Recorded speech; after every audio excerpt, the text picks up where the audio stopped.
Hello friends, स्वागत है आप सभी का अपने चैनल द एग्ज़ाम तक पे।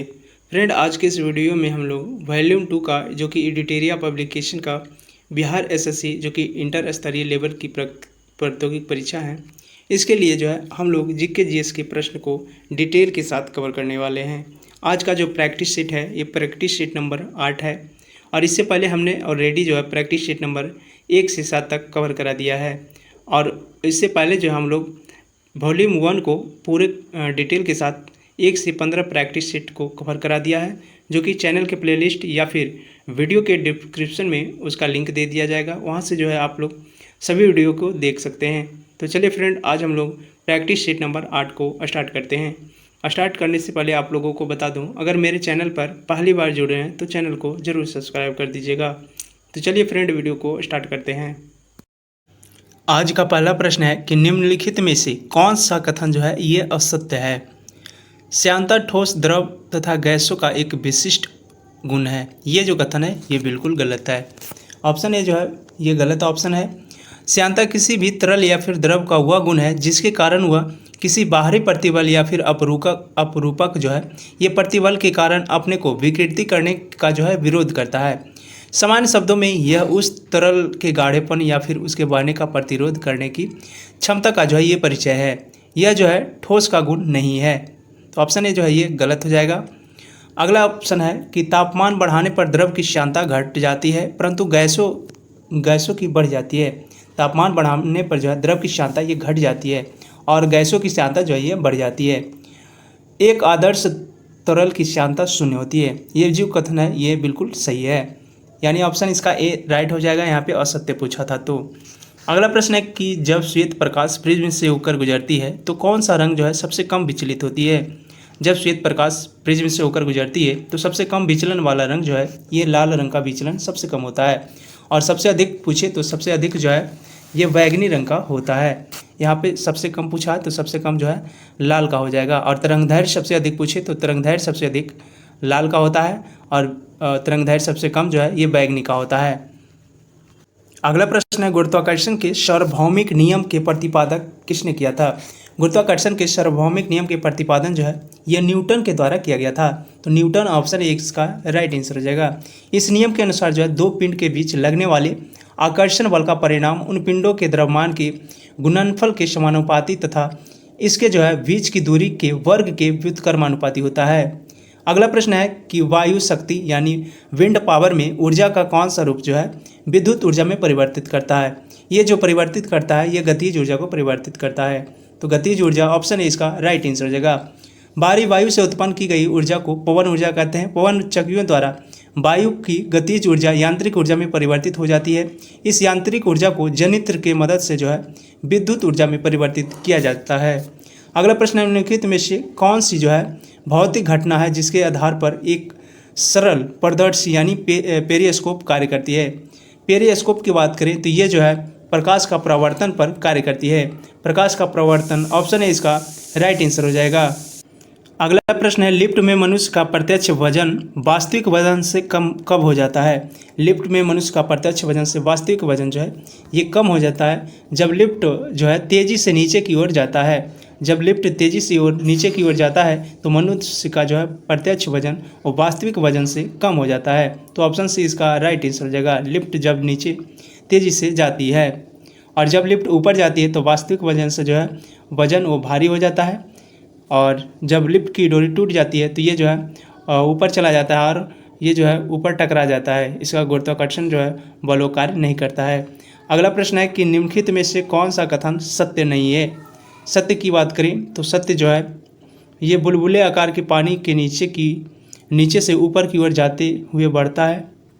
पानी के भीतर बुलबुला उत्तल लेंस की भांति व्यवहार करता है। ये जो कथन है ये कथन गलत है। यदि माध्यम का अपवर्तनांक लेंस की अपवर्तनांक से अधिक है तो माध्यम के भीतर लेंस की प्रकृति बदल जाती है। चूँकि पानी के अपवर्तनांक जो है हवा की तुलना में अधिक होता है, अतः जो है पानी के भीतर बुलबुला अवतल लेंस की भांति व्यवहार करती है, न कि उत्तल लेंस की भांति। अगला कथन है वायु में उड़ने वाले साबुन के बुलबुले के भीतर का दबाव जो है बुलबुले के बाहर के दबाव की तुलना में अधिक होती है। ये जो कथन है ये बिल्कुल सही है। पानी के भीतर बुलबुला अवतल लेंस की भांति कार्य करता है, ये भी जो है ये सही है। तो इसका बी ऑप्शन इसमें से नहीं पूछा था तो बी ऑप्शन राइट आंसर हो जाएगा। अगला प्रश्न है कि फ्लेमिंग के दाएं हाथ के नियम के अनुसार किसकी दिशा का पता लगाने के लिए किया जाता है। किसकी दिशा का पता लगाने की बात करती है जो है प्रेरित धारा की दिशा का पता लगाने के लिए बाएं हाथ फ्लेमिंग के दाएं हाथ के नियम का प्रयोग किया जाता है।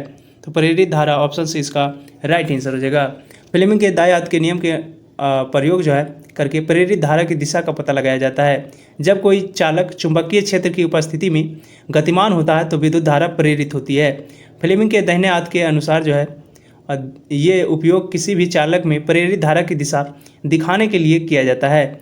फ्लेमिंग के दाएं हाथ के नियम के अनुसार जो है अंगूठा चालक की गति की ओर और तर्जनी जो है चुंबकीय क्षेत्र की दिशा में, मध्यमा जो है किसी चालक में प्रेरित धारा की दिशा को जो है ये दर्शाती है। तो सारे पॉइंट को आप लोग जरूर याद रखिएगा। अगला प्रश्न है कि निम्न में से कौन सी युक्ति जो है रासायनिक ऊर्जा को विद्युत ऊर्जा में परिवर्तित करती है। रासायनिक ऊर्जा को विद्युत ऊर्जा में परिवर्तित करने वाली जो है ये बैटरी है। बैटरी ऑप्शन बी इसका राइट आंसर हो जाएगा। डायनेमो का प्रयोग जो है यांत्रिक ऊर्जा को विद्युत ऊर्जा में परिवर्तित करने के लिए किया जाता है। और सोलर पैनल पूछे तो ये जो है प्रकाश को विद्युत ऊर्जा में परिवर्तित करता है। अगला प्रश्न है कि निम्नलिखित में से कौन सा एक प्राकृतिक बहुलक नहीं है। प्राकृतिक बहुलक की बात करें तो ऊन, रेशम, चमड़ा ये सभी जो है प्राकृतिक बहुलक है, परंतु नायलॉन जो है ये प्राकृतिक बहुलक नहीं है। यहाँ पे नहीं पूछा था तो नायलॉन ऑप्शन सी इसका राइट आंसर हो जाएगा। अगला प्रश्न है कि निम्नलिखित में से कौन सी पॉलीमर नहीं है। पॉलीमर की बात करें तो पॉलीमर जो है ये नायलॉन, टेफ्लॉन और पॉलीएस्ट्राइन ये जब सभी जो है पॉलीमर है, परंतु जो है कैप्रोलेक्टम ये जो है पॉलीमर नहीं है। तो कैप्रोलेक्टम ऑप्शन सी इसका राइट आंसर हो जाएगा। कैप्रोलेक्टम जो है एक कार्बनिक यौगिक है जिसका सूत्र जो होता है ये CH2 होता है। यह जो है नायलॉन के लिए कच्चे माल के रूप में प्रयोग किया जाता है। अगला प्रश्न है चुंबकीय क्षेत्र की तीव्रता की इकाई क्या है। चुंबकीय क्षेत्र की तीव्रता की इकाई की बात करें तो ये जो है टेस्ला हो जाएगा। टेस्ला ऑप्शन है इसका राइट आंसर हो जाएगा। मैं कुछ मात्रक का नाम ले रहा हूँ, आप लोग ध्यान से सुनिएगा। ज्योति फ्लक्स का मात्रक जो है ये ल्यूमेन होता है। ज्योति तीव्रता का मात्रक जो कि कैंडेला होता है। चुंबकीय तीव्रता का मात्रक जो है ये टेस्ला होता है। चुंबकीय क्षेत्र पूछे तो गॉस हो जाएगा। चुंबकीय फ्लक्स पूछे फ्लक्स जो है ये वेबर हो जाएगा। लेंस की क्षमता का एसआई मात्रक जो कि डायोप्टर होता है। विभवांतर जो कि वोल्ट हो जाएगा और वायुमंडलीय दाब जो कि बार हो जाएगा। चुंबकीय तीव्रता पूछे तो टेस्ला हो जाएगा और ठोस कोण पूछे तो अस्टेरेडियन हो जाएगा। कोणीय वेग पूछे तो रेडियन पर सेकेंड हो जाएगा। तो ये सारे पॉइंट को आप लोग जरूर याद रखिएगा। अगला प्रश्न है कि निम्नलिखित में से कौन सा सुमेलित नहीं है। सुमेलित नहीं यहाँ पे पूछा है। मैग्नीशियम की बात करें तो ये जो है आतिशबाजी में प्रयोग किया जाता है और यूरेनियम का प्रयोग जो है परमाणु बम में किया जाता है। जिंक का प्रयोग जो है गैल्वेनीकरण में किया जाता है, परंतु क्लोरीन का प्रयोग जो है इलेक्ट्रिक बल्ब में नहीं किया जाता है। तो ऑप्शन सी सुमेलित नहीं पूछा था तो ऑप्शन सी इसका राइट आंसर हो जाएगा। क्लोरीन गैस का प्रयोग जो है कागज़ और कपड़ों को बनाने के लिए किया जाता है। इसमें जो है यह ब्लीचिंग एजेंट यानी धुलाई करने वाले या फिर रंग उड़ाने वाले द्रव के रूप में जो है ये काम में लाई जाती है। अगला प्रश्न है निम्नलिखित में से किस द्रव का घनत्व सबसे कम है। सबसे कम की बात करें तो सबसे कम जो है पेट्रोल का घनत्व होता है। पेट्रोल ऑप्शन से इसका राइट आंसर हो जाएगा। स्वच्छ जल पूछे तो इसका घनत्व जो है 1.00 ग्राम मीटर पर सेंटीक्यूब हो जाएगा। और अगर पूछे नमकीन जल का तो नमकीन जल का जो होता है 1.03 ग्राम मीटर पर सेंटीमीटर क्यूब हो जाएगा। और मरकरी पूछे तो इसका जो होता है वो 13.53 ग्राम मीटर पर सेंटीमीटर क्यूब। और पेट्रोल पूछे पेट्रोल जो है ये 0.71 ग्राम मीटर पर सेंटीमीटर क्यूब हो जाएगा। तो सबसे कम पेट्रोल हो जाएगा। अगला प्रश्न है निम्नलिखित में से कौन सा तत्व नहीं है। तत्व नहीं पूछा है यहाँ पे। तो पानी जो है पानी ये द्रव है, तो द्रव ऑप्शन सी इसका राइट आंसर हो जाएगा। सोडियम जो है तत्व है, टीन तत्व है, कार्बन जो है तत्व है। पानी जो है ये पानी हाइड्रोजन और ऑक्सीजन को मिलकर बनाया जाता है। तो पानी एक जो है ये यौगिक हो जाएगा। अगला प्रश्न है निम्नलिखित में से कौन सा आवर्त सारणी का हिस्सा नहीं है। आवर्त सारणी का हिस्सा की बात करें इसमें जो है धातु, अधातु और उपधातु होते हैं, परंतु इसमें जो है गैस नहीं होती हैं। तो गैस ऑप्शन से इसका राइट आंसर हो जाएगा। आवर्त सारणी में तत्वों को 3 प्रमुख भागों में जो है धातु, अधातु, उपधातु में विभाजित किया गया है, जैसे कि hydrogen, helium, nitrogen, oxygen, fluorine, neon, chlorine, argon, krypton, xenon, radon ये सभी जो है अधातुओं की श्रेणी में रखा गया है। अगला प्रश्न है निम्नलिखित में से किस विटामिन का रासायनिक नाम जो है कैल्सीफेरॉल है। कैल्सीफेरॉल की बात करें तो ये जो है विटामिन डी का नाम कैल्सीफेरॉल है। कैल्सीफेरॉल ऑप्शन ए इसका राइट आंसर हो जाएगा। और विटामिन डी की बात करें तो विटामिन डी की कमी से जो है रिकेट्स रोग होता है। और इसमें जो है सूखा रोग भी या फिर रिकेट्स रोग पूछे तो विटामिन डी की कमी से होता है। अगला प्रश्न है कि निम्नलिखित में से कौन सा पॉलीसेकेराइड नहीं है। पॉलीसेकेराइड की बात करें तो ये जो है गैलेक्टोज जो कि पॉलीसेकेराइड नहीं है। ऑप्शन डी इसका राइट आंसर हो जाएगा। स्टार्च, ग्लाइकोजन और सेलुलोज ये सभी जो है पॉलीसेकेराइड है, लेकिन गैलेक्टोज जो है पॉलीसेकेराइड नहीं है। अगला प्रश्न है कि एरिथ्रोसाइट और ल्यूकोसाइट दोनों किससे बनते हैं। एरिथ्रोसाइट और ल्यूकोसाइट की बात करें तो ये जो है ये अस्थिमज्जा में बनते हैं। अस्थिमज्जा ऑप्शन ए इसका राइट आंसर हो जाएगा। अगला प्रश्न है निम्न में से कौन सा खनिज आँख के नेत्रपटल, कोशिका झिल्ली और प्रोटीन संरचना को स्वस्थ बनाए रखने में जो है कि मदद करती है। ये जो मदद करती है ये जिंक करती है। जिंक ऑप्शन भी इसका राइट आंसर हो जाएगा। जिंक की बात करें तो खनिज आँख के नेत्रपटल यानी रेटिना जो कि कोशिका झिल्ली और प्रोटीन संरचना को स्वस्थ बनाने में मदद करती है। अगला प्रश्न है कि पेयजल में नाइट्रेट की मात्रा अधिक होने का कौन सा रोग होता है। पेयजल में नाइट्रेट की मात्रा अधिक होने से जो है ये ब्लू बेबी सिंड्रोम होती है। तो blue baby syndrome option D इसका राइट आंसर हो जाएगा। अगला प्रश्न है कि निम्नलिखित में से कौन सा एक किसी भी पाचक एंजाइम का स्त्रावन नहीं करता है। किसी भी पाचक एंजाइम का स्त्रावन ये जो है यकृत के द्वारा नहीं होता है। यकृत ऑप्शन है इसका राइट आंसर हो जाएगा। यकृत किसी भी पाचक एंजाइम का स्त्रावन नहीं करता है। पित्त का लगातार स्त्रावन करना यकृत का प्रमुख कार्य है। हालांकि पित्त में पाचक एंजाइम नहीं होते हैं, फिर भी जो है ये पाचन में महत्वपूर्ण भाग लेते हैं। यह जो है वसा के पाचन में महत्वपूर्ण भाग लेते हैं। अगला प्रश्न है इनमें से कौन सा संक्रमण रोग नहीं है। संक्रमण रोग की बात करें तो मलेरिया, हैजा, एंथ्रेक्स ये सभी जो है संक्रमण रोग है, परंतु कैंसर जो है ये संक्रमण रोग नहीं है। तो ऑप्शन सी इसका राइट आंसर हो जाएगा।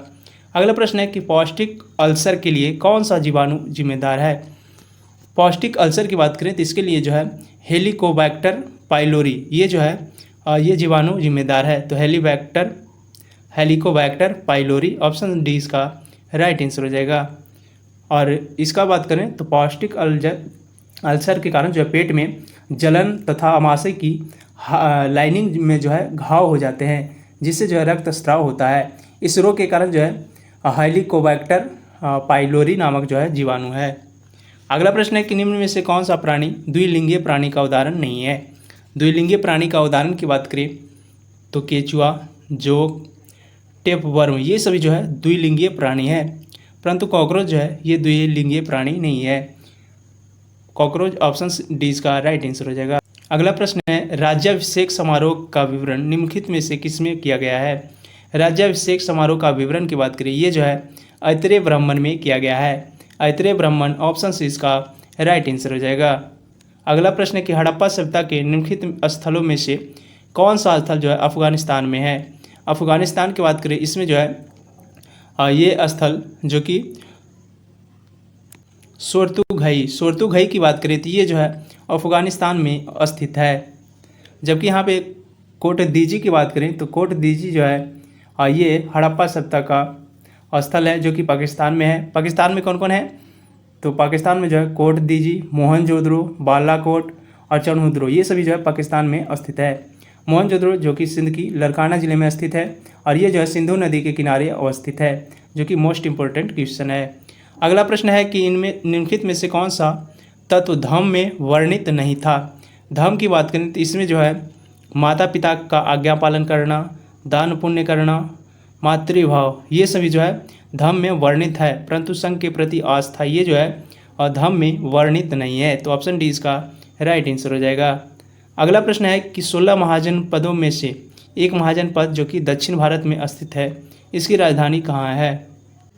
दक्षिण की राज्य की बात करें तो ये जो है महाजनपद जो कि असमक था और असमक की राजधानी जो कि पोतन था। तो ऑप्शन डी इसका राइट आंसर हो जाएगा पोतन। पोतन जो है असमक की राजधानी है। टोटल 16 महाजनपद हैं, जिनमें से दक्षिण भारत का एकमात्र महाजनपद जो कि असमक था और इसकी राजधानी पोतन थी। अगला प्रश्न है कि भारत में तुगलक वंश के कौन सा शासक दिल्ली पर शासन किया था।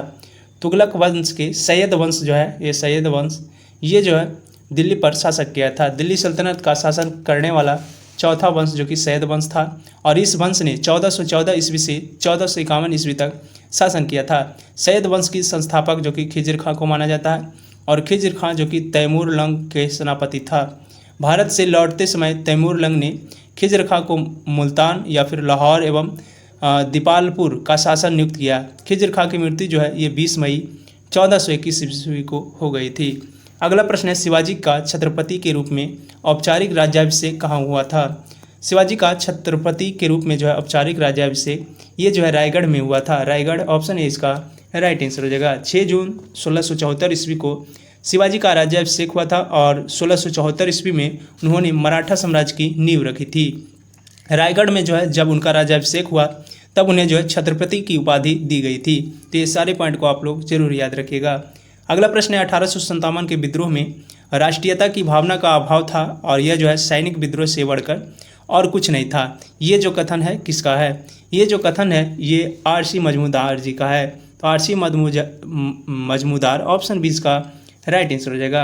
1857 की क्रांति के कथन की बात करें तो जो है इसमें आर.सी. मजमूदार ने 1857 के विद्रोह में राष्ट्रीयता का भावना का अभाव था, और यह जो है सैनिक विद्रोह से बढ़कर और कुछ नहीं था, ये कथन था। वहीं हम लोग बात करें विलियम हार्वर्ड रसेल की, तो इनका कहना था कि 1857 का विद्रोह स्वतंत्रता संघर्ष नहीं धार्मिक युद्ध था।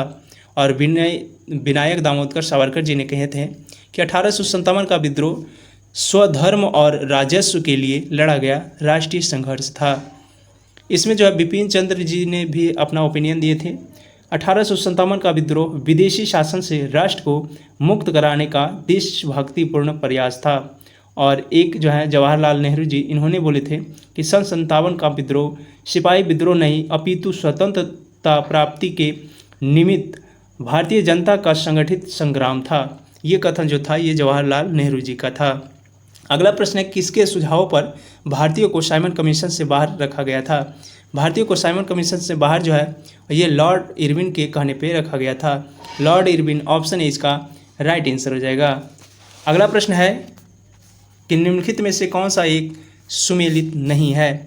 सही सुमेलित नहीं की बात करें, इसमें से भगत सिंह की बात करें तो भगत सिंह जो है द इंडियन सोशियोलॉजिस्ट इसके जो है पत्रिका के संपादक ये जो है श्यामा कृष्ण वर्मा जी थे। श्यामजी कृष्ण वर्मा ये जो है द इंडियन सोशियोलॉजिस्ट के प्रतिपादक थे, प्रकाशित किए थे।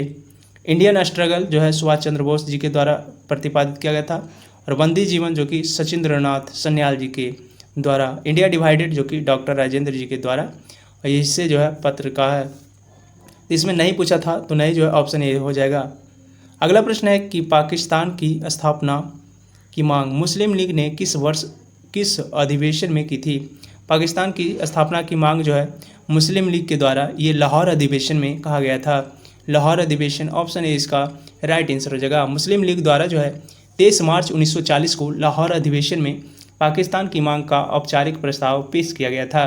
मुस्लिम नेताओं ने ढाका के नवाब जो कि सलीमुल्लाह के नेतृत्व में 30 दिसंबर 1906 ईस्वी को ढाका में मुस्लिम लीग की स्थापना की थी। मुस्लिम लीग की स्थापना जो कि 1906 में किया गया था। किस वायसराय के कार्यकाल के दौरान भारत की राजधानी कलकत्ता से स्थानांतरण होकर जो है दिल्ली बनाई गई थी? कलकत्ता से दिल्ली जो है स्थानांतरण होकर ये लॉर्ड हार्डिंग द्वितीय के समय में बनाई गई थी। लॉर्ड हार्डिंग द्वितीय ऑप्शन 20 का राइट आंसर हो जाएगा। और इनका शासनकाल जो है ये 1910 से 1916 तक था। और 1911 में तृतीय दिल्ली दरबार का आयोजन किया गया, जिसमें जॉर्ज पंचम के राज्याभिषेक के दरबार में ये घोषणा की गई कि दिल्ली दरबार में अब बंगाल का विभाजन निरस्त कर दिया जाएगा और जो है कलकत्ता से राजधानी स्थानांतरण करके दिल्ली कर दिया जाएगा। ऑप्शन 20 का राइट आंसर हो जाएगा लॉर्ड हार्डिंग द्वितीय। अगला प्रश्न है, रैयतवाड़ी व्यवस्था सर्वप्रथम कहाँ लागू की गई? रैयतवाड़ी व्यवस्था की बात करें तो ये जो है सर्वप्रथम मद्रास में लागू की गई थी। मद्रास ऑप्शन है इसका राइट आंसर हो जाएगा। अगला प्रश्न है कि अनुसूचित जनजाति के लिए लोकसभा की कितनी सीटें आरक्षित है? अनुसूचित जनजाति पूछे तो इसमें जो है लोकसभा की सीटें वो 84 है। 84 ऑप्शन से इसका राइट आंसर हो जाएगा। टोटल जो है लोकसभा के अधिकतम 550 सदस्य हो सकते हैं, उसमें से जो है 47 सीटें जो कि अनुसूचित जनजाति के लिए है, और 84 जो कि 84 अनुसूचित जाति के लिए है। तो ये सारे पॉइंट को आप लोग जरूर याद रखिएगा। और वर्तमान में लोकसभा पूछे तो वर्तमान में लोकसभा के 543 सदस्य निर्वाचित किए जाते हैं। लोकसभा का गठन पूछे तो ये जो है अनुच्छेद 81 के तहत किया जाता है। अगला प्रश्न है कि भारतीय संविधान में मूल रूप से कितने मौलिक अधिकार प्रदान किए गए हैं। भारतीय संविधान की बात करें, इसमें जो है मूल रूप से मौलिक अधिकार जो टोटल हैं ये 7 हैं। मूल संविधान में 7 मौलिक अधिकार थे, लेकिन जो है 1978 में 44वें संविधान संशोधन द्वारा जो है संपत्ति के अधिकार को हटाकर जो है अनुच्छेद 300 के क में रखा गया है, जब यह जो है केवल कानूनी अधिकार अब है। तो ये सारे पॉइंट को आप लोग जरूर याद रखिएगा। और यहाँ पे पूछे मौलिक अधिकार जो है संयुक्त राज्य अमेरिका के संविधान से लिया गया है। इसका वर्णन जो है भारतीय संविधान में भाग 3 में अनुच्छेद 12 से 35 तक वर्णन मिलता है। अगला प्रश्न है कि भारतीय संविधान की प्रस्तावना में निम्नलिखित में से किस स्वतंत्रता का वर्णन नहीं है। भारतीय संविधान की प्रस्तावना की बात करें तो इसमें जो है विश्वास की स्वतंत्रता, विचार प्रकट करने की स्वतंत्रता, धर्म और उपासना की स्वतंत्रता, ये सभी जो है भारतीय संविधान की प्रस्तावना में वर्णन है। परंतु आर्थिक स्वतंत्रता ये जो है भारतीय संविधान की प्रस्तावना में इसका वर्णन नहीं मिलता है।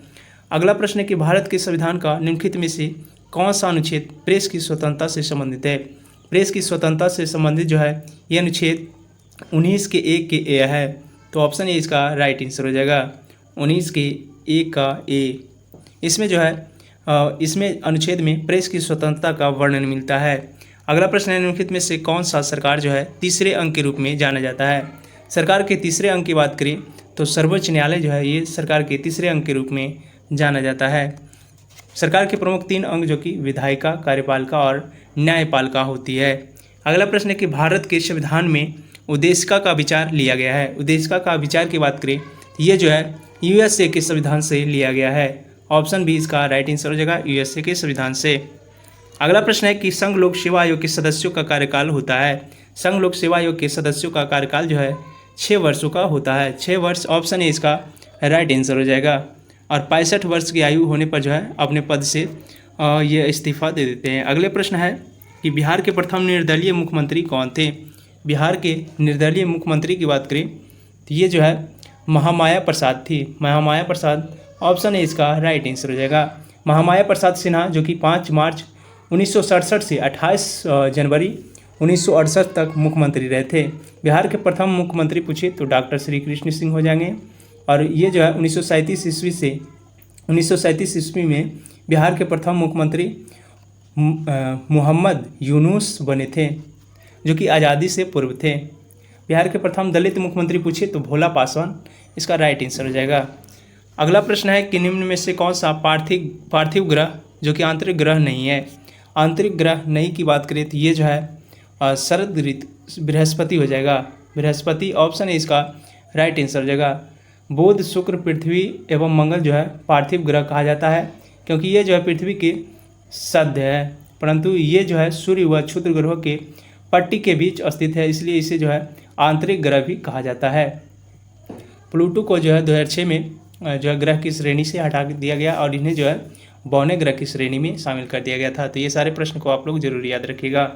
अगला प्रश्न है कि निम्नलिखित में से किस ऋतु को मानसून परिवर्तन का काल कहा जाता है। मानसून परिवर्तन का काल जो है ये शरद ऋतु को कहा जाता है, शरद ऋतु। ऑप्शन डी इसका राइट आंसर हो जाएगा। भारत में 15 सितंबर से 15 दिसंबर तक शरद ऋतु पाई जाती है, जो कि मानसून पवनों को प्रत्यावर्तन का भी काल कहा जाता है। इस ऋतु में बंगाल की खाड़ी एवं अरब सागर में उष्णकटिबंधीय चक्रवातों की उत्पत्ति होती है, जो कि प्रत्यावर्ती मानसून या फिर मानसून निर्वर्तन से सबसे अधिक वर्षा तमिलनाडु में होती है, जो कि लौटता हुआ मानसून से। अगर आपसे पूछे लौटता हुआ मानसून से सर्वाधिक वर्षा किस राज्य में होती है तो तमिलनाडु। ऑप्शन तमिलनाडु इसका राइट आंसर हो जाएगा। अगला प्रश्न है निम्न में से कौन सी मिट्टी कपास की खेती के लिए सबसे अधिक उपयुक्त है। कपास की खेती की बात करें तो काली मिट्टी जो है कपास की खेती के लिए सबसे उपयुक्त मिट्टी है। ऑप्शन ए इसका राइट आंसर हो जाएगा, काली मिट्टी। फ्रेंड, अगर वीडियो आपको अच्छी लग रही है तो वीडियो को ज़रूर है लाइक कर दीजिएगा, और चैनल को अभी तक सब्सक्राइब नहीं किए हैं तो चैनल को भी सब्सक्राइब कर देंगे। अगला प्रश्न है कि निम्न पर्वत श्रेणियों का उत्तर से दक्षिण का सही क्रम है। उत्तर से दक्षिण का सही क्रम की बात करें तो काराकोरम श्रेणी, लद्दाख, जास्कर, पीर पंजाल, ये जो है ये जो उत्तर से दक्षिण का सही क्रम है। ऑप्शन ए इसका राइट आंसर हो जाएगा। भारत में पर्वतीय श्रेणी का उत्तर से दक्षिण का सही क्रम काराकोरम पर्वत श्रेणी, लद्दाख, जास्कर, पीर पंजाल, धौलाधर एवं शिवालिक श्रेणी है। अगला प्रश्न है कि आल्पस पर्वत की सबसे ऊंची चोटी कौन सी है। आल्पस पर्वत की सबसे ऊंची चोटी जो कि माउंट ब्लैक है, और ये जो है पिछले सेट में भी रिपीट हुआ था। तो माउंट ब्लैक ऑप्शन बी इसका राइट आंसर हो जाएगा। ये जो है यूरोप में स्थित पर्वत श्रृंखला है जो कि France, Italy, Germany, Austria, Switzerland आदि देशों में फैला हुआ है। और इसकी सबसे ऊंची चोटी पूछे तो जो है माउंट ब्लैक हो जाएगा, जो कि 4810 मीटर ऊंची है। एल्ब्रुस पर्वत एक जो है सुस्त ज्वालामुखी है जो कि कॉकस क्षेत्र की कॉकस पर्वत श्रृंखला में स्थित है। माउंट मैकिनले पूछे तो यह जो है देनाली के नाम से भी जाना जाता है, और ये जो है अमेरिका के अलास्का राज्य में स्थित है। अगला प्रश्न है कि भारत में जूट सबसे अधिक कहाँ होती है। सबसे अधिक जूट जो है ये भारत में बंगाल के डेल्टा क्षेत्र में होती है। तो बंगाल के डेल्टा क्षेत्र ऑप्शन सी इसका राइट आंसर हो जाएगा। सुंदरबन का डेल्टा जो कि जूट उत्पादन के लिए प्रसिद्ध है, और ये जो है भारत में सबसे बड़ा जूट उत्पादन राज्य जो कि पश्चिम बंगाल है। जूट का गोल्डन फाइबर भी कहा जाता है, जूट को जो है गोल्डन फाइबर के नाम से भी जाना जाता है। बिहार में सर्वाधिक जूट का उत्पादन पूछे तो पूर्णिया जिला हो जाएगा। अगला प्रश्न है निम्न में से किस देश के साथ भारत की सीमा सबसे अधिक लगी हुई है। भारत की सीमा सबसे अधिक जो है ये बांग्लादेश के साथ लगी हुई है, और बांग्लादेश के साथ जो है 4096.7 किलोमीटर जो है लगी हुई सीमा है, जो कि पश्चिम बंगाल, मेघालय, मिजोरम, त्रिपुरा, असम, ये 5 राज्य से बंगाल की सीमा लगती है। सबसे ज़्यादा बंगाल से, उसके बाद जो है पाकिस्तान से, तीसरे नंबर पर चीन, फिर नेपाल, फिर बांग्लादेश, भूटान, म्यांमार, और सबसे कम जो है अफगानिस्तान के साथ सीमा लगाती है, जो कि मात्र 106 किलोमीटर की सीमा लगाती है। अगला प्रश्न है कि जनगणना 2011 के अनुसार किस राज्य में सर्वाधिक अनुसूचित जाति पाई जाती है। सर्वाधिक अनुसूचित जाति जो कि एससी की बात करें तो ये जो है 2011 की जनगणना के अनुसार पंजाब राज्य में पाई जाती है। पंजाब ऑप्शन सी इसका राइट आंसर हो जाएगा, और ये जो है पंजाब में 31.9% पाई जाती है। कुल जनसंख्या में अनुसूचित जाति संख्या की बात करें ये जो है 16.6% है। तो ये सारे पॉइंट को आप लोग जरूर याद रखिएगा। अगला प्रश्न है कि जुलाई 2024 में यूनेस्को की विश्व धरोहर समिति की अध्यक्षता कौन सा देश करेगा। यूनेस्को की विश्व धरोहर समिति की अध्यक्षता की बात करें तो ये जो है जुलाई 2024 में ये भारत करेगा। भारत ऑप्शन सी इसका राइट आंसर हो जाएगा, और इसका आयोजन जो है 2024 के बीच नई दिल्ली में आयोजित किया जाएगा, जो कि 21 से 31 जुलाई के बीच किया जाएगा। ये जो है 46वां सत्र है। अगला प्रश्न है कि हाल ही में गैब्रियल अटल को किस देश के सबसे युवा प्रधानमंत्री के रूप में नियुक्त किया गया है। गैब्रियल अटल की बात करें तो ये जो है ये फ्रांस के सबसे युवा प्रधानमंत्री बने हैं। तो फ्रांस ऑप्शन ए इसका राइट आंसर हो जाएगा, जो कि 9 जनवरी को एक नए प्रधानमंत्री के रूप में शपथ लेंगे। अगला प्रश्न है कि किस देश के संसद ने एक कानून पास करते हुए कुत्ते के मांस के उत्पादन और बिक्री पर प्रतिबंध लगा दिया है। कुत्ते के मांस और उत्पादन इसमें बिक्री पर जो है दोनों पर प्रतिबंध लगा दिया है। ये दक्षिणी कोरिया के द्वारा लगाया गया है। दक्षिणी कोरिया ऑप्शन डी इसका राइट आंसर हो जाएगा। दक्षिणी कोरिया की संसद ने एक ऐतिहासिक कानून पास करते हुए सदियों से चल रही कुत्तों का मांस खाने की परंपरा को जो है अवैध घोषित कर दिया है, और ये जो है इसके मांस का उत्पादन और बिक्री पर प्रतिबंध लगा दिया है। अगला प्रश्न है जनवरी 2024 में किस राज्य के हट्टी समुदाय को अनुसूचित जनजाति यानी एसटी का दर्जा दिया गया है। एसटी का दर्जा जो है ये हिमाचल प्रदेश के द्वारा दिया गया है, जो कि हट्टी समुदाय के लोगों को दिया गया है। अगला प्रश्न है कि रक्षा मंत्री राजनाथ सिंह ने 1 जनवरी 2024 को किस शहर में बालिकाओं के लिए पहले पूर्ण सैनिक स्कूल जो कि संविद गुरुकुल बालिका सैनिक स्कूल का उद्घाटन किया है। ये जो किए हैं ये मथुरा उत्तर प्रदेश में किए हैं। तो मथुरा उत्तर प्रदेश ऑप्शन ए इसका राइट आंसर हो जाएगा। अगला प्रश्न है कि हाल ही में प्रधानमंत्री नरेंद्र मोदी जी ने किस शहर में दुनिया के सबसे बड़े ध्यान केंद्र जो कि स्वरवेद महामंदिर का उद्घाटन किया है। स्वरवेद महामंदिर का उद्घाटन जो है ये नरेंद्र मोदी जी के द्वारा ये किया गया है वाराणसी में। वाराणसी ऑप्शन बी इसका राइट आंसर हो जाएगा। अगला प्रश्न है कि मामलापुरम उत्सव निम्नलिखित में से किस राज्य का त्यौहार है? मामल्लापुरम उत्सव की बात करें, ये जो है ये तमिलनाडु का उत्सव है। तमिलनाडु ऑप्शन 20 का राइट आंसर हो जाएगा। बोनालू पूछे तो बोनालू जो है तेलंगाना की है। हेमिस जो कि लद्दाख की है। और कंबाला पूछे तो ये जो है कर्नाटक की है। तो ये सारे पॉइंट आप लोग जरूर याद रखिएगा। अगला प्रश्न है कि अंतरिम केंद्रीय बजट 2024-25 में किन वर्गों का फोकस किया गया है? जब 24-25 की बात करें तो इसमें जो है गरीब लोगों के, युवा एवं किसान लोगों पर और महिलाओं पर, ये सभी पर जो है ये सभी वर्गों पर अंतरिम केंद्रीय बजट 2024-25 में सभी पर फोकस किया गया है। तो इनमें से ऑप्शन डी इसका राइट आंसर हो जाएगा। इनमें से सभी, इन सभी पे जो है अंतरिम केंद्रीय बजट 2023-24 में 24-25 में सभी वर्गों पर जो है फोकस किए गए हैं। अगला प्रश्न है कि फरवरी 2024 तक भारत में अंतर्राष्ट्रीय महत्व की आर्द्रभूमियों की संख्या कितनी हो जाएगी? आर्द्रभूमियों की संख्या की बात करें तो ये जो है टोटल 2024 तक, फरवरी 2024 तक 80 हो जाएगी। 80 ऑप्शन डी इसका राइट आंसर हो जाएगा। Option D 80। फरवरी 2024 तक भारत की अंतर्राष्ट्रीय महत्व की आर्द्रभूमियों की कुल संख्या जो कि 80 हो जाएगी। फरवरी 2024 में रामसर अभिसमय में शामिल भारत की आर्द्रभूमियाँ जो कि मंगरी के संरक्षण रिजर्व जो कि कर्नाटक में है, अंकर समुद्र पक्षी संरक्षण रिजर्व जो कि कर्नाटक में है, और अघनासनी मुहाना संरक्षण रिजर्व जो कि कर्नाटक में है, कराई वेट्टी पक्षी अभयारण्य जो कि तमिलनाडु में है, लॉन्गवुड सोलर रिजर्व वन जो कि तमिलनाडु में है। ये सभी जो है दोनों तमिलनाडु में है। अगला प्रश्न है विश्व खुशहाली सूचकांक 2023 में भारत का स्थान कौन सा रहा है? विश्व खुशहाली सूचकांक 2023 की बात करें तो भारत का स्थान जो है 126वां रहा है। 126वां ऑप्शन ए इसका राइट आंसर हो जाएगा। ग्लोबल हंगर इंडेक्स पूछे तो ग्लोबल हंगर इंडेक्स में 111वें स्थान पर रहा है। विश्व आर्थिक सूचकांक स्वतंत्रता सूचकांक में पूछे तो 131वां स्थान, और वैश्विक शांति सूचकांक में 126वें स्थान पर रहा है भारत। अगला प्रश्न है निम्नलिखित में से कौन सा मिलान सही नहीं है? युमथांग घाटी की बात करें तो युमथांग घाटी जो है ये सिक्किम में स्थित है, तो ये सही हो जाएगा। जुकू घाटी जो कि नागालैंड में स्थित है। कम्बम घाटी की बात करें तो ये जो है तमिलनाडु में स्थित है। तो ऑप्शन सी इसका राइट आंसर हो जाएगा, इनमें से नहीं। अगला प्रश्न है कि निम्नलिखित में से किस एक संबंध जो है पर्यावरण सुरक्षा से नहीं है?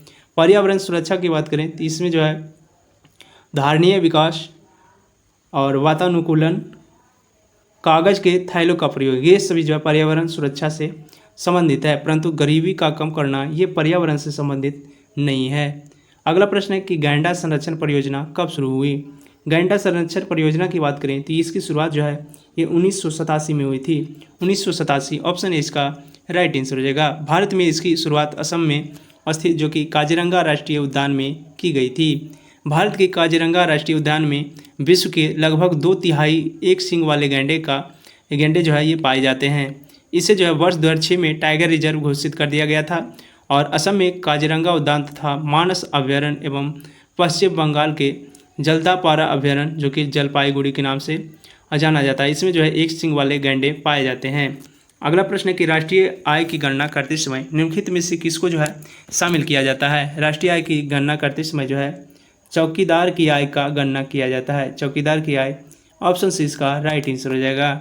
अगला प्रश्न है प्राथमिक घाटा एवं ब्याज भुगतान का योग निम्न में से किसके बराबर होता है? प्राथमिक घाटा एवं ब्याज भुगतान का योग जो है ये राजकोषीय घाटा के बराबर होता है। तो ऑप्शन डी इसका राइट आंसर हो जाएगा। राजकोषीय घाटा बराबर प्राथमिक घाटा प्लस ब्याज भुगतान। अगला प्रश्न है कि पृथ्वी शिखर सम्मेलन का आयोजन किया गया था, ये जो है कहाँ किया गया था? पृथ्वी शिखर सम्मेलन का आयोजन जो है ये रियो में किया गया था। तो रियो ऑप्शन बी इसका राइट आंसर हो जाएगा। संयुक्त राष्ट्र संघ द्वारा जो है पर्यावरण एवं सतत विकास का पहला पृथ्वी शिखर सम्मेलन जो कि 1992 में रियो डी जेनेरियो जो कि ब्राज़ील में पड़ता है, यहाँ पे जो है इसका आयोजन किया गया था, और अंतर्राष्ट्रीय स्तर पर पर्यावरण संरक्षण एवं विकास की दिशा में एक जो है महत्वपूर्ण प्रयास किया गया था। अगला प्रश्न है कि सूची 1 को सूची 2 से मिलान करना है। अंतर्राष्ट्रीय बाघ दिवस की बात करें तो अंतर्राष्ट्रीय बाघ दिवस जो है ये प्रत्येक वर्ष 29 जुलाई को मनाया जाता है। तो एक का जो है सी हो जाएगा। विश्व विरासत दिवस की बात करें तो विश्व विरासत दिवस ये जो है 18 अप्रैल को मनाया जाता है। विश्व विरासत दिवस 18 अप्रैल। विश्व मिट्टी दिवस की बात करें तो ये जो है 5 दिसंबर को मनाया जाता है। अंतर्राष्ट्रीय जैव विविधता दिवस जो कि 22 मई को मनाया जाता है। तो ए का जो है ए का 2 हो जाएगा, ए का 2, जो कि ऑप्शन नंबर सी इसका राइट आंसर हो जाएगा। अंतर्राष्ट्रीय बाघ दिवस 29 जुलाई, विश्व विरासत दिवस जो कि 18 अप्रैल, विश्व मिट्टी दिवस जो कि 29 जुलाई और अंतर्राष्ट्रीय जैव विविधता दिवस जो कि 5 दिसंबर हो जाएगा। किसे भारत का प्लास्टिक मैन कहा जाता है? प्लास्टिक मैन की बात करें तो राजगोपाल वासुदेवन को प्लास्टिक मैन के नाम से जाना जाता है। ऑप्शन ए इसका राइट आंसर हो जाएगा, राजगोपाल वासुदेवन। इन्हें भारत का प्लास्टिक मैन के नाम से जाना जाता है। अगला प्रश्न है, कीर्ति राज सिंह किस खेल से संबंधित है? कीर्ति राज सिंह की बात करें, ये जो है भारोत्तोलन से संबंधित है। भारोत्तोलन, ऑप्शन बी इसका राइट आंसर हो जाएगा। अगला प्रश्न है, निम्नलिखित में से युग्मों का विचार करना है। संगठन दिया हुआ है और उसका मुख्यालय। यूनेस्को की बात करें तो यूनेस्को का मुख्यालय जो है ये पेरिस में स्थित है। तो ए का जो है ये गलत हो जाएगा। अंतर्राष्ट्रीय श्रम संगठन की बात करें तो अंतर्राष्ट्रीय श्रम संगठन जो है ये जिनेवा में स्थित है, तो ये सही हो जाएगा। एमनेस्टी इंटरनेशनल की बात करें तो एमनेस्टी इंटरनेशनल जो है ये लंदन में स्थित है, तो ये भी जो है ये कथन हो जाएगा। तो इसका राइट आंसर जो है वो ऑप्शन ए हो जाएगा, केवल 2। मैं कुछ संगठन का नाम ले रहा हूँ, आप लोग ध्यान से सुनिएगा। संयुक्त राष्ट्र संघ जो कि न्यूयॉर्क में स्थित है, विश्व स्वास्थ्य संगठन जो कि जिनेवा में स्थित है, अंतर्राष्ट्रीय क्षय ऊर्जा एजेंसी जो कि अबू धाबी में स्थित है, विश्व बौद्धिक संपदा संगठन जो कि जिनेवा में स्थित है, एमनेस्टी इंटरनेशनल जो कि लंदन में स्थित है, अंतर्राष्ट्रीय प्राकृतिक परिषद जो कि इंग्लैंड में स्थित है, एशिया प्रशांत महासागरीय आर्थिक सहयोग जो कि सिंगापुर में स्थित है, यूनेस्को जो कि पेरिस में, और अंतर्राष्ट्रीय श्रम संगठन जो कि जिनेवा में स्थित है। तो फ्रेंड, आज की इस वीडियो में हमने टोटल जो है 75 जीके जीएस प्रश्न को डिटेल के साथ कवर कराया है। वीडियो आपको कैसी लगी, आप लोग वीडियो को कमेंट में ज़रूर बताइएगा, और आपने कितने आंसर सटीक किए हैं ये भी जो है आपको कमेंट में जवाब जरूर दीजिएगा। और वीडियो अगर आपको अच्छी लगी तो वीडियो को लाइक करेंगे, और चैनल को अभी तक सब्सक्राइब नहीं किए हैं तो चैनल को भी सब्सक्राइब कर लेंगे। साथ ही अपने दोस्तों के साथ भी अधिक से अधिक जरूर शेयर कीजिएगा। तो चलिए फ्रेंड, अब हम लोग नेक्स्ट वीडियो में मिलेंगे। आज के लिए इतना ही। जय हिंद।